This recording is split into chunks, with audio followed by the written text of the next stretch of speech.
1 minggu setelah kejadian itu, Pak Degiman merasakan ada sesuatu yang tidak biasa. Rumah yang disewanya tiba-tiba saja terasa panas dan mulai banyak energi-energi hitam yang datang mengancamnya. Dengan kewaspadaan tinggi dan untuk menghindari keluarganya dari bahaya makhluk-makhluk gaib, Pak Degiman pun langsung memanggil Ki Palangjalu, Ki Kendil, dan juga Ki Kolo. Tidak lupa juga Pak Degiman memanggil Ki Jambekala untuk ikut mengawasi tempat tinggalnya yang mulai mendapatkan serangan gaib. "Kenapa, Mas? Sampean kok terlihat gelisah seperti itu?" tanya istrinya yang sudah paham dengan perangai suaminya. "Ada bahaya yang datang, Dek. Tapi aku tidak tahu siapa yang ingin menyerangku dan kenapa mereka ingin mengusik ketenanganku," jawab Pak Degiman yang sudah bersiap untuk bersemedi. "Apa sampean berurusan lagi dengan hal gaib, Mas?" tanya istri Pak Degiman yang terlihat penasaran dengan apa yang sedang dilakukan Pak Degiman. "Aku hanya membantu temanku, Dek. Tapi sepertinya hal ini bukan karena masalah itu. Sepertinya ini orang-orang dari masa laluku dulu, Dek," jawab Pak Degiman dengan tenang. "Lakukanlah apa yang harus kau lakukan, Mas. Aku tidak mau ya Wirya mengalami hal buruk seperti yang pernah kita alami saat itu," balas istri Pak Degiman yang langsung menggendong mendekap erat putra kesayangannya. "Secepatnya aku akan menyelesaikan permasalahan ini, dan aku berjanji tidak akan membiarkan anak dan istriku mengalami hal buruk lagi," balas Pak Degiman mantap. Setelah mendapatkan izin dari istrinya, Pak Degiman pun meminta Ki Palangjalu, Ki Kendil, dan juga Ki Jolo untuk menjaga istrinya dan anaknya. Sementara itu, Pak Degiman bersama Ki Jambekala bersiap menghadapi gelombang energi besar yang datang dengan cepat ke arah mereka. "Rupanya kalian yang telah menghabisi saudara kami. Ada masalah apa sehingga kalian tidak memberikan pengampunan pada saudara kami?" ujar seorang pria tua bertubuh bungkuk yang mengenakan jubah hitam dan memegang tongkat berkepala ular. "Mungkin sampean salah orang, Ki. Aku tidak pernah menghabisi siapapun selama beberapa tahun terakhir ini," balas Pak Degiman dengan tenang.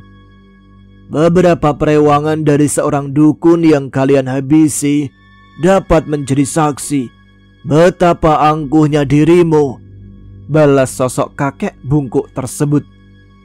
"Namaku Giman Dirjoki. Aku biasa dipanggil Giman, dan aku bersumpah tidak pernah melakukan hal itu," tegas Pak Degiman. "Memang bukan kau yang melakukannya, Giman, tapi perewanganmu itu yang telah menginjak-injak harga diri dari perguruan Alas Guntur," ujar seorang kakek yang datang tanpa diketahui oleh Pak Degiman. "Benarkah yang dikatakan kakek itu, Jambe?" tanya Pak Degiman kepada Jambekala. "Aku hanya membantu sahabatmu, Giman.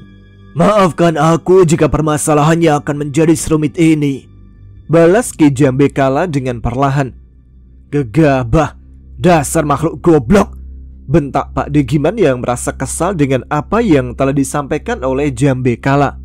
"Namaku Guntur Tirta, dan ini kedua saudaraku, Guntur Braja dan Guntur Bayu. Sedangkan yang dibunuh oleh perewanganmu ada sahabat kami yang bernama Guntur Panca," ujar sosok kakek Guntur Tirta menjelaskan. "Mohon maaf, Ki. Saya sendiri tidak mengetahui apa yang sebenarnya terjadi. Awalnya saya hanya meminta Jambekala yang memang menjadi perewanganku untuk menjaga salah satu sahabatku. Tapi aku tidak pernah memerintahkan Jambekala untuk bertindak lebih jauh, apalagi sampai menghabisi nyawa seseorang," balas Pak Degiman menjelaskan. "Aku bisa saja menghabisimu serta anak dan istrimu malam ini, Giman. Bagiku ketiga perewanganmu yang sedang menjaga istri dan anakmu bukanlah apa-apa. Tapi karena keberanianmu serta tanggung jawabmu, aku memakluminya. Tapi aku minta kau serahkan jin perewanganmu itu pada kami untuk menjadi abdi kami," balas kakek Guntur Tirta. "Aku hanya memintamu menjaga orang itu, Jambe. Tapi kenapa kau melanggar perintahku?" tanya Pak Degiman dengan tatapan tajam. "Biarkan aku pergi bersama mereka, Giman. Aku tidak akan membuatmu masuk dalam kubangan hitam lagi. Seperti apa yang telah kau ceritakan? Balas Ki Jambekala dengan penuh keberanian. Tapi kau adalah hadiah dari seseorang yang sangat aku hormati, Jambe. Jika kau pergi, apa yang akan aku katakan pada Eyang Jaka nantinya? Bisik Pak Degiman melalui telepatinya. Aku serahkan semua keputusan ini kepadamu, balas Ki Jambekala yang dengan perlahan mulai menghimpun energi. Bagaimana, Giman? Apakah dapat langsung kita selesaikan masalah ini? Sahut kakek Guntur Braja yang mulai terlihat geram. Apakah tidak ada pilihan lain, Ki? Tanya Pak Degiman yang berusaha bernegosiasi dengan ketiga dukun sakti itu. Apa yang baru saja ditanyakan Pak Degiman rupanya adalah sebuah siasat untuk mengulur waktu. Karena pada saat yang bersamaan, Pak Degiman meminta pada Ki Palang Jalu untuk menyampaikan kejadian malam itu kepada Eyang Jaka.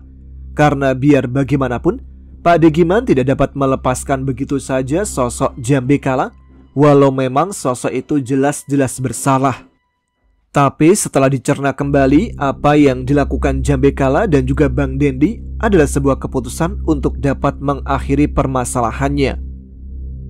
Aku tidak pernah memberikan pilihan, Giman. Ini adalah sebuah kebijaksanaan kami. Tapi jika kau menginginkan hal lain, maka bersiaplah menghadapi kematianmu, balas kakek Guntur Tirta dengan tegas. Energi dari ketiga dukun sakti itu pun terasa semakin membesar, seolah mereka sedang memberi ancaman atau sebuah peringatan kepada Pak Degiman dengan kekuatan mereka. Tapi Pak Degiman yang sudah berpengalaman pun dapat membaca situasi. Jika kekuatannya dan Jambekala digabungkan, Pak Degiman yakin dapat mengusir ketiga dukun sakti tersebut dari tempat mereka berada saat ini. Hanya saja Pak Degiman sengaja mengulur waktu untuk menunggu Eyang Jaka datang dan membantunya. Tidak lama berselang, sosok yang ditunggu Pak Degiman pun datang bersama bala tentaranya. Puluhan makhluk gaib datang bersama Ki Palang Jalu dan juga Eyang Jaka. Merasakan adanya energi besar datang, ketiga sosok Guntur bersaudara itu pun langsung memanggil makhluk-makhluk gaib peliharaan mereka yang jumlahnya hampir sama dengan yang dibawa Eyang Jaka.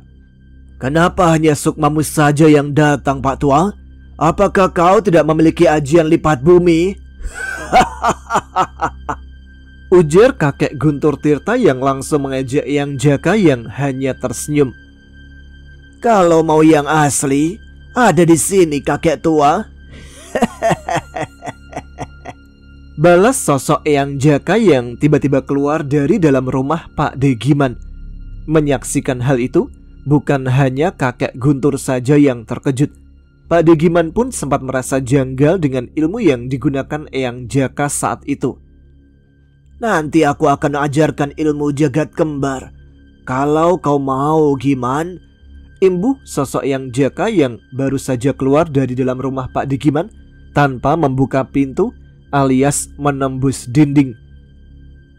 Panggil saudara-saudara maneh, biar kita tuntaskan malam ini, sehingga tidak ada lagi dendam di antara kita, ujar Eyang Jaka dengan lantang. Kakek Guntur Tirta, Guntur Braja dan juga Guntur Bayu hanya terdiam mendengar apa yang diucapkan Eyang Jaka. Selain memiliki energi besar, Eyang Jaka yang memiliki kembaran itu terlihat bengis hingga membuat nyali lawan-lawannya ciut. Bagaimana kakek tua? Jangan hanya diam saja, seru Eyang Jaka seraya mengejek ketiga dukun tersebut. Kami bukan takut, orang tua.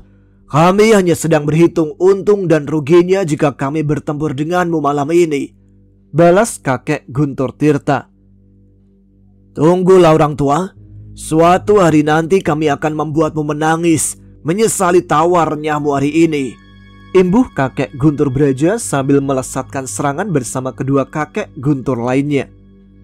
Pak Degiman yang merasa tidak ingin direndahkan saat itu menerima langsung serangan ketiga kakek Guntur itu. Tubuhnya langsung menghadang 3 lari sinar berwarna putih, biru dan merah itu tanpa ragu. Kabari kami jika kalian siap berperang, Ki, ujar Pak Degiman yang masih berdiri tegap setelah menerima serangan mematikan itu. Tanpa menjawab perkataan dari Pak Degiman, ketiga kakek Guntur pun langsung menghilang bersama makhluk gaib yang menjadi peliharaan mereka masing-masing. Ilmu kebalmu sudah tinggi, Giman. Kau memang sungguh luar biasa. Tapi permasalahan ini belum selesai. Aku yakin mereka akan terus mengincarmu. Jika kita habisi mereka malam ini, maka urusan pun akan semakin rumit. Karena mereka adalah dukun-dukun sakti yang memiliki jaringan luas, ujar Eyang Jaka menjelaskan. Saya sebenarnya ingin menjadi orang biasa, Ki, yang hidup bebas tanpa musuh. Tapi sepertinya jalan hidup saya ini memang rumit, balas Pak Degiman sambil menghela nafas. Mungkin sudah kehendak dari Sang Maha Pencipta, Giman. Lebih baik sekarang kau pikirkan keselamatan keluargamu. Bawalah mereka ke tempat tinggalku.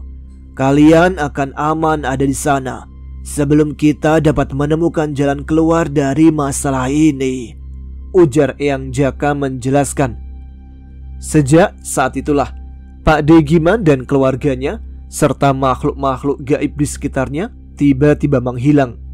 Bang Dendi, Bang Sutono yang merasa heran dengan kepergian Pak Degiman dan juga Jambekala terus berusaha mencari keberadaan mereka. Beberapa bulan sebelum terjadinya konflik antara kelompok Bang Dendi dengan dua kelompok lainnya untuk memperebutkan wilayah kekuasaan, Bang Dendi dan Bang Sutono pun sudah berusaha mencari keberadaan Pak Degiman dan juga Jambekala. Mereka berdua sempat mendatangi tempat tinggal Eyang Jaka untuk menanyakan keberadaan Pak Degiman dan juga Jambekala. Tapi setelah 3 hari 3 malam berada di hutan yang menjadi tempat tinggal Eyang Jaka, mereka berdua tidak dapat menemukan rumah Eyang Jaka karena Eyang Jaka menutup penglihatan keduanya. Eyang Jaka sengaja membiarkan Bang Dendi untuk menghadapi permasalahannya seorang diri. Itu semua dilakukannya agar Bang Dendi dapat berpikir lebih dewasa lagi dalam menyikapi sebuah permasalahan. Dalam pertarungan hidup dan matinya melawan Mat Codet, Bang Dendi pun sempat terluka parah karena ilmu kebalnya tidak berguna di hadapan Mat Codet. Selain juga memiliki ilmu bela diri tingkat tinggi seperti Bang Dendi, Mat Codet pun memiliki ilmu kebal dan tahu kelemahan dari ilmu-ilmu milik Bang Dendi. Hingga akhirnya Bang Dendi yang hampir mati saat itu lalu menghilang dari wilayah kekuasaannya. Daerah pasar yang sudah dikuasai oleh kelompok Mat Codet pun sudah terlihat aman, walaupun banyak preman melakukan pungli kepada para pedagang pasar yang menempati kios-kios kecil serta yang berjualan di lapak-lapak pinggir jalan. Setelah pulih dari semua luka bacok yang dialaminya, Bang Dendi yang masih belum menerima kekalahannya kembali mencari seorang guru ilmu kanuragan yang dapat mengajarkannya ilmu-ilmu kebatinan tingkat tinggi yang mematikan. Bang Dendi yang masih ingin menguasai wilayah pasar dan sekitarnya mendatangi seorang guru ilmu kanuragan di daerah Jawa Barat. Dan dari sanalah Bang Dendi dapat kembali menambah ilmu-ilmu hitamnya yang kini lebih menakutkan lagi. Entah semua yang terjadi pada Bang Dendi hanyalah kebetulan semata atau memang sudah digariskan.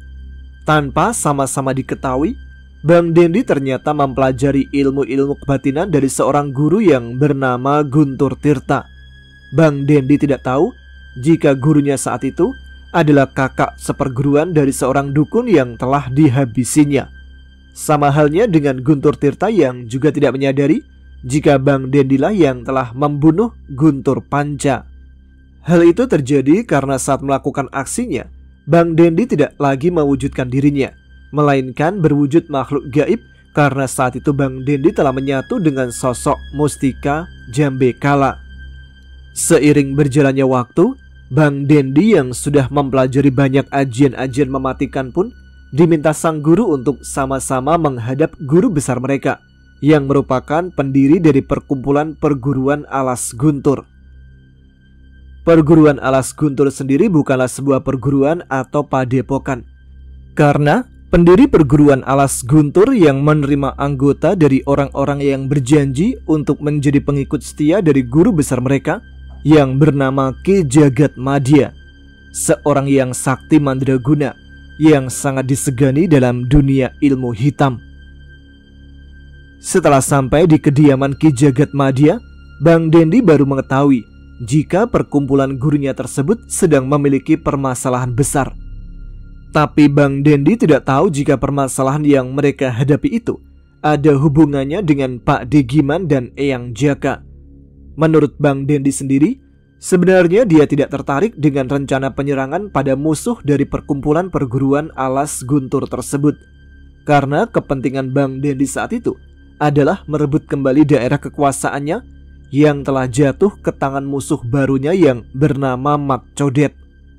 Tapi karena peraturan yang mengharuskan dia ikut dalam penyerangan itu, maka mau tidak mau Bang Dendi pun harus ikut serta menyerang ke daerah yang dikuasai oleh Eyang Jaka.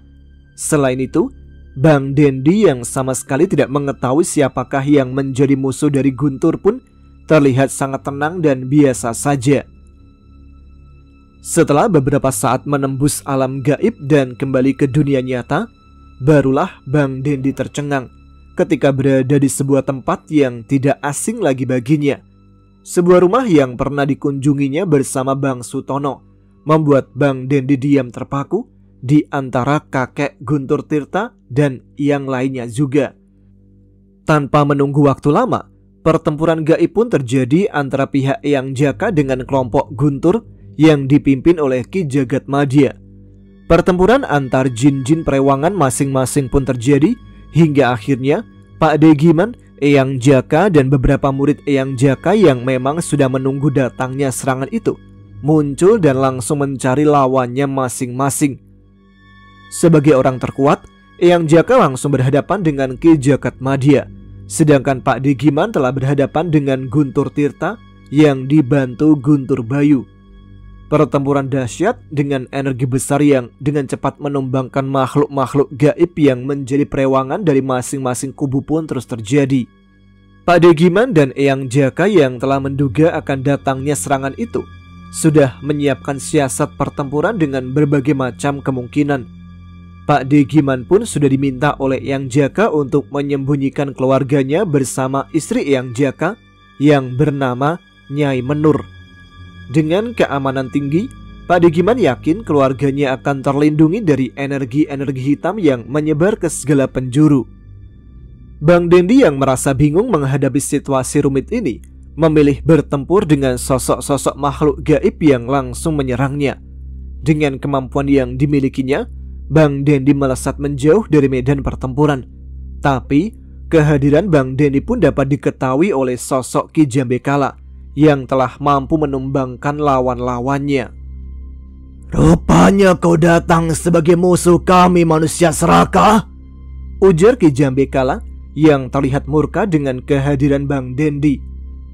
"Aku bisa menjelaskan apa yang terjadi, tapi mintalah pada makhluk sebangsamu ini untuk menghentikan serangan mereka," balas Bang Dendi dengan tegas. Setelah dapat menjelaskan apa yang terjadi, Bang Dendi dan Ki Jambekala pun mendapatkan kesepakatan yang dengan seketika merubah jalannya pertempuran malam itu. Jika saat itu menyatunya tubuh Bang Dendi dengan sosok jin bernama Jambekala harus melalui sebuah ritual, tapi untuk saat ini, karena Bang Dendi sudah memiliki ilmu tingkat tinggi, maka dengan mudah Bang Dendi dan Ki Jambekala menyatu, atau yang disebut juga Nyawiji. Setelah menyatu, tubuh Bang Dendi pun seketika berubah menjadi sosok makhluk yang lebih menyerupai siluman. Dengan kekuatan besar, Bang Dendi yang telah nyawiji dengan sosok Ki Jambekala pun dapat dengan mudah menghabisi makhluk-makhluk gaib perewangan para Guntur serta Ki Jagatmaya. Dalam pertempuran gaibnya, Pak Degiman yang telah mempersiapkan segala sesuatunya dapat melumpuhkan Guntur Bayu dengan mudah. Energi angin milik Pak Degiman yang dipadukan dengan ajian Braja mampu merobohkan Guntur Bayu. Sementara itu, Guntur Tirta yang telah mengetahui kemampuan Pak Degiman segera mengeluarkan ajian-ajian air yang mampu meredam energi api milik Pak Degiman. Tapi Pak Degiman yang telah menguasai medan pertempuran dan juga telah menyiapkan segala sesuatunya dapat membuat Guntur Tirta merasa ketakutan. Ajian Sindung Ki Jambekala yang dengan cepat dapat merubah pasir halus menjadi senjata mematikan itu membuat Guntur Tirta gentar dan melesat menjauhi Pak Digiman. Sementara itu, Eyang Jaka yang ternyata lebih kuat dari Ki Jagatmadya pun dapat segera membuat Ki Madya mempertimbangkan lagi untuk terus melanjutkan pertempuran. Korban yang sudah banyak berjatuhan dari pihaknya memaksa Ki Jagatmadya untuk segera melesat pergi dari Palagan. Setelah Ki Jagatmadya pergi, akhirnya Guntur Tirta pun terpaksa pergi meninggalkan Guntur Bayu dan Guntur Braja yang telah terkapar. Guntur Braja yang mengalami nasib sial karena harus bertarung melawan Bang Dendi yang telah bersatu dengan Ki Jambekala, harus tewas dalam pertempuran itu. Begitu juga dengan Guntur Bayu. Nasib buruk juga menimpanya setelah ajian Sindung Ki Jambe menghantam tubuhnya untuk kedua kalinya. Beruntung tidak ada korban nyawa dari kubu Eyang Jaka. Hanya saja ada beberapa jin yang musnah dalam pertempuran malam itu. Di sisi lain, menyadari jika ada kekuatan baru yang sangat besar, Eyang Jaka pun langsung melesat ke arah Bang Dendi yang masih nyawiji dengan Ki Jambekala. Amarah dari Eyang Jaka jelas terpancar ketika mengetahui Bang Dendi sebenarnya sudah menjadi bagian dari kelompok Guntur itu. Keluarlah kau Jambe, aku tidak mengizinkan kau menyatu dengan manusia bodoh itu, ujar Eyang Jaka yang sudah sangat geram sekali malam itu. Tanpa membantah lagi, sosok Jambekala pun segera keluar dari tubuh Bang Dendi. Sedangkan Bang Dendi sendiri terlihat lemah ketika kembali ke wujud aslinya. Carilah jalanmu sendiri, pergilah dari tempat ini secepatnya, karena saat ini kau bukanlah lagi muridku, ujar Eyang Jaka yang merasa sangat kecewa dengan apa yang telah dilakukan oleh Bang Dendi sebelumnya. Hal tersebut sangat wajar dilakukan oleh Eyang Jaka, karena Bang Dendi lah Eyang Jaka ikut masuk ke dalam lingkaran dendam dan harus kembali lagi berurusan dengan orang-orang dari aliran hitam yang sangat kejam. Walau Eyang Jaka sendiri memiliki ilmu hitam, tapi dia sudah tidak lagi memiliki keinginan untuk mengurusi hal-hal yang bersifat duniawi. Eyang Jaka yang ingin menghabiskan masa tuanya dengan damai bersama Nyai Menur pun harus kembali ke jalan yang sudah lama ditinggalkannya. Begitu juga dengan Pak Digiman. Keinginannya untuk tidak berurusan lagi dengan hal-hal gaib, tapi harus ikut terseret dalam perselisihan yang semakin meluas. Lingkaran dendam yang pernah dituntaskannya dulu kembali lagi dalam kehidupannya dengan musuh yang lebih sakti Mandraguna. Mau tidak mau, Pak Digiman pun harus menetap lebih lama di hutan tempat Eyang Jaka dan Nyai Menur tinggal, sampai Pak Digiman dapat menyelesaikan semua urusan persoalan yang secara tidak sengaja menyeretnya. Sementara itu, Bang Dendi yang telah diusir oleh Eyang Jaka terpaksa meninggalkan hutan tersebut, walau sebenarnya dia ingin memperbaiki kesalahannya. Tapi keputusan Eyang Jaka sudah bulat, dan untuk menghargai keputusan itu, Bang Dendi pun pergi meninggalkan Eyang Jaka yang pernah mengajarinya ilmu-ilmu kanuragan dan ilmu kebatinan.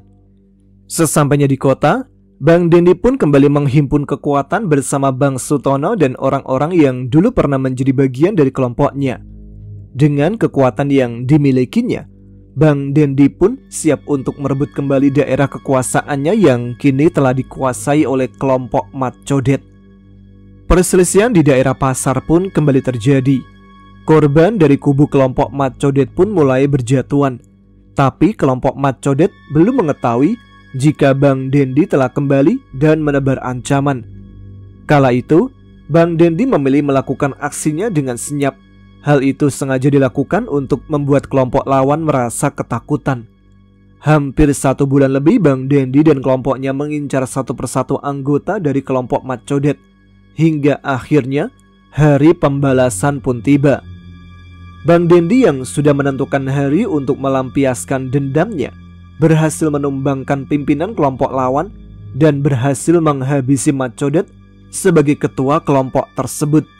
Strategi yang dijalankan oleh Bang Dendi pun berhasil, dan hanya dalam waktu kurang dari 2 bulan, Bang Dendi sudah dapat kembali merebut wilayah pasar yang dulu memang menjadi daerah kekuasaannya. Setelah dapat kembali menguasai pasar, Bang Dendi pun mulai melebarkan sayapnya dengan ingin menguasai beberapa tempat lainnya. Bang Dendi yang kala itu merasa memiliki kesaktian tinggi menjadi jumawa, hingga akhirnya dia harus kembali terlibat perselisihan dengan kelompok lainnya yang menjadi bawahan dari kelompok perguruan alas guntur. Sombong, angkuh, dan arogan. Itulah sedikit gambaran dari sosok Bang Dendi yang kini menguasai daerah pasar dan sekitarnya. Setelah lama tidak bertemu Pak Degiman, Bang Dendi pun mengira jika kemampuan atau ilmu-ilmu yang dimilikinya masih lebih tinggi dibandingkan dengan Pak Degiman. Hal itu pun membuat Bang Dendi langsung menyerang Pak Degiman dengan ajian yang dipelajarinya dari sosok Guntur Tirta. Tapi ternyata Bang Dendi salah dalam menilai sosok Pak Degiman yang terlihat semakin bijak dengan ilmu-ilmu yang sudah setara atau bahkan melebihi Eyang Jaka saat itu. Serangan Bang Dendi yang dapat ditangkal oleh Pak Degiman tanpa mengeluarkan sedikit energi pun membuat Bang Dendi semakin geram. Hingga akhirnya Pak Degiman pun meminta sosok Tirta Bagia yang bersemayam di tubuh Pak Degiman keluar dan menakut-nakuti serta mengancam Bang Dendi. Guru sampean yang bernama Guntur Tirta sekalipun bukanlah tandinganku saat ini, Dendi. Apa begini caramu menyambut seorang kawan lama? Ujar Pak Degiman yang tersenyum melihat Bang Dendi tidak berdaya ketika Tirta Bagia melilit tubuhnya. Ampun mas, ampun, maafin saya hanya ingin menjajal kemampuanmu, balas Bang Dendi dengan tubuh gemetar karena ketakutan. Sambil membacakan mantra penutup, Pak Degiman pun tersenyum dan meminta Tirta Bagia untuk kembali ke dalam tubuhnya. Hal itu pun membuat Bang Dendi merasa bingung dan langsung berlari memeluk tubuh Pak Degiman. "Gak usah basa-basi lagi, Den. Sekarang juga antarkan saya ke tempat guntur-guntur itu. Mau tak jantur pantatnya," ujar Pak Degiman dengan tegas. "Apa Pak Degiman gak istirahat dulu?" balas Dendi yang sempat terkejut mendengar apa yang diminta oleh Pak Degiman. "Saya sudah lama istirahat, Bang, dan saya sudah lama tidak menghajar seseorang," balas Pak Degiman yang membuat Bang Dendi semakin gentar dengan energi besar yang tiba-tiba keluar dari dalam tubuh Pak Degiman, bersamaan dengan amarah yang terpancar dari wajahnya. Baik Pak De, saya akan antarkan. Sebentar, saya akan menyiapkan kendaraan untuk kita pergi ke sana," balas Bang Dendi dengan wajah yang terlihat pucat. "Baru saja beberapa bulan lalu saya mengalahkan orang yang memegang wilayah ruko Pak D, dan ternyata orang itu meminta bantuan kepada Guntur Tirta. Tapi entah mengapa kelompok itu tidak mendatangi saya, Pak D," ujar Bang Dendi dalam perjalanannya bersama Pak Degiman dengan mobil milik Bang Dendi. Bang Dendi yang meminta Bang Sutono dan salah seorang anak buahnya untuk menemaninya mengantarkan Pak Degiman ke tempat Guntur Tirta berada. Mulai menceritakan banyak hal tentang perkumpulan Jagat Guntur yang dipimpin oleh sosok dukun sakti bernama Ki Jagat Madya. "Saya tidak lagi berdiri di samping keperluan sampeyan. Saya hanya ingin memperbaiki kehidupan saya dan keluarga saya dengan menyudahi lingkaran dendam yang sampeyan buat," ujar Pak Degiman dengan wajah datar. Bang Dendi pun sempat tercengang mendengar apa yang baru saja disampaikan oleh Pak Degiman.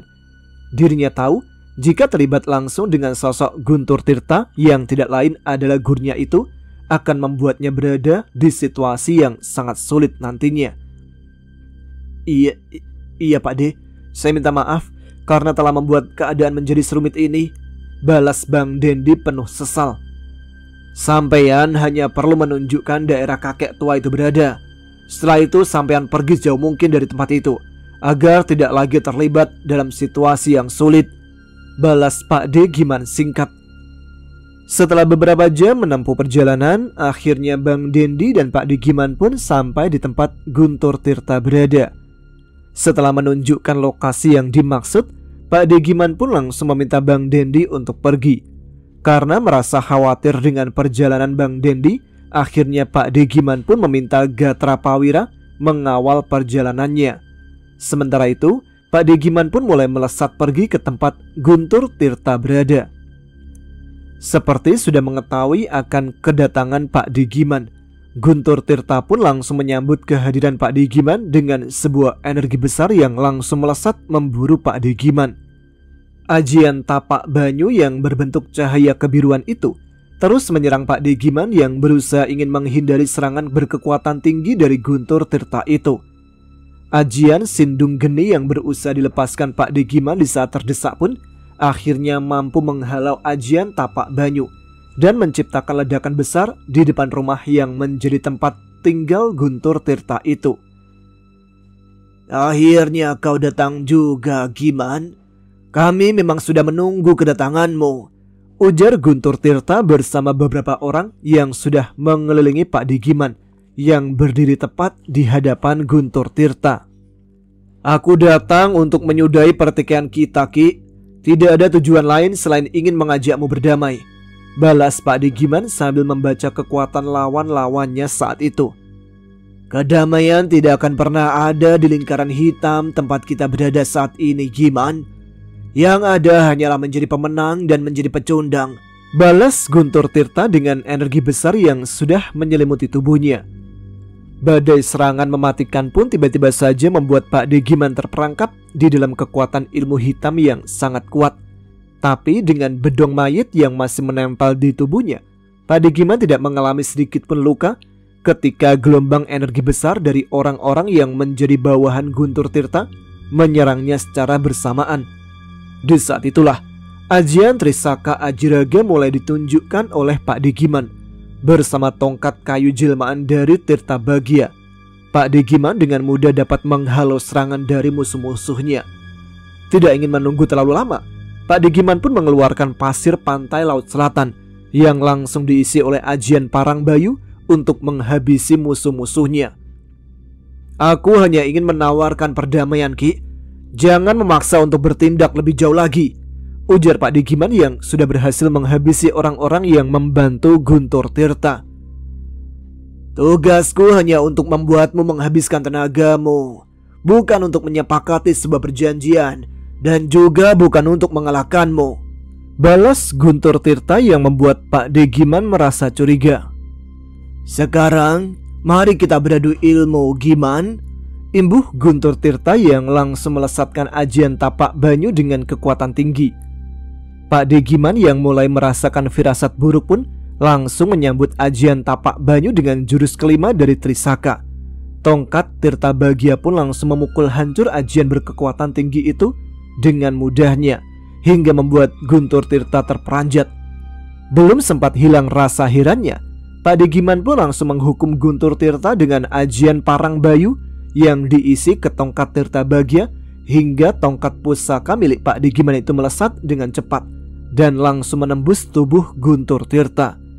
Setelah dapat mengalahkan Guntur Tirta, Pak Degiman pun langsung membacakan sebuah ajian untuk membawanya pulang ke tempat Eyang Jaka berada. Hanya dalam waktu singkat, Pak Degiman pun sudah berada di dalam hutan yang menjadi tempat tinggal Eyang Jaka dan Nyai Menur. Tapi ada yang sedikit berbeda dari sebelumnya. Aura hitam sangat terasa di hutan tersebut, dan juga bekas pertempuran hebat pun masih terlihat oleh Pak Degiman kala itu. Ketika sampai di antara batas pagar gaib yang dibuat oleh Pak Degiman dan juga Eyang Jaka, betapa terkejutnya Pak Degiman ketika mengetahui jika keadaan di sekitar rumah Eyang Jaka telah porak-poranda. Entah siapa orang yang telah menyerang rumah yang kini ditempati Eyang Jaka dan Nyai Menur serta istri dan anak dari Pak Degiman. Pak Degiman pun bergegas menuju ke rumah yang ia tinggali. Di sana dia melihat anak dan istrinya sedang menangis bercampur haru membasahi pipi istrinya yang merasa aman ketika suaminya kembali dalam keadaan baik kala itu. Eyang Jaka dan Nyai Menur diserang oleh 3 orang sakti yang datang dengan puluhan makhluk gaib, Mas, ujar istri dari Pak Degiman, dan dia pun mulai menjelaskan apa yang terjadi di tempat itu. Lalu bagaimana dengan keadaan Eyang Jaka dan Nyai Menur, Dek? Tanya Pak Degiman sambil mengedarkan pandangannya ke sekitar. Mereka baik-baik saja, Mas. Hanya saja Eyang Jaka mengalami luka dalam dan Nyai Menur mengalami luka memar di bagian tangannya. Saat ini mereka berdua sedang beristirahat, jawab istri Pak Degiman yang langsung berjalan menuju ke rumah kecil yang ditempati Eyang Jaka dan Nyai Menur. Setelah mengetahui kondisi Eyang Jaka yang sebenarnya, Pak Degiman pun langsung mengalirkan energi murninya ke tubuh Eyang Jaka yang terdapat bekas luka. Setelah Eyang Jaka dapat membuka kedua matanya, Pak Degiman pun langsung meminta Eyang Jaka untuk duduk dan mulai mengalirkan energi Lindu Taru yang bertujuan untuk membuka sirkulasi darah di tubuh Eyang Jaka yang tersumbat di beberapa bagian. Setelah beberapa saat, Eyang Jaka pun dapat memuntahkan cairan hitam pekat yang membuat nafasnya kembali lega. Setelah mengobati Eyang Jaka, Pak Degiman juga langsung mengeluarkan racun yang ada di bagian luar tubuh Nyai Menur. Dengan ajian yang sama, Pak Degiman pun berhasil melumpuhkan racun dari serangan musuh yang mengenai tubuh Nyai Menur sebelum dapat masuk ke tubuhnya. Musuh kita saat ini bukan lagi sekedar dukun sakti biasa, Giman, ujar Eyang Jaka yang terlihat duduk dengan kondisi tubuh lemah. Siapa, Ki? Siapa yang datang menyerang tempat ini? Tanya Pak Degiman yang merasa geram melihat keadaan Eyang Jaka dan juga Nyai Menur. Purbaya Madya, Purbaya Ageng, dan Purbaya Alit. 3 orang yang memiliki kekuatan sakti dan sudah banyak melahirkan dukun-dukun sakti yang merupakan murid-muridnya, jawab Eyang Jaka menceritakan siapa sebenarnya musuh-musuh mereka saat ini. Rupanya, dendam akan melahirkan dendam berikutnya, dan itu akan menjadi sebuah lingkaran setan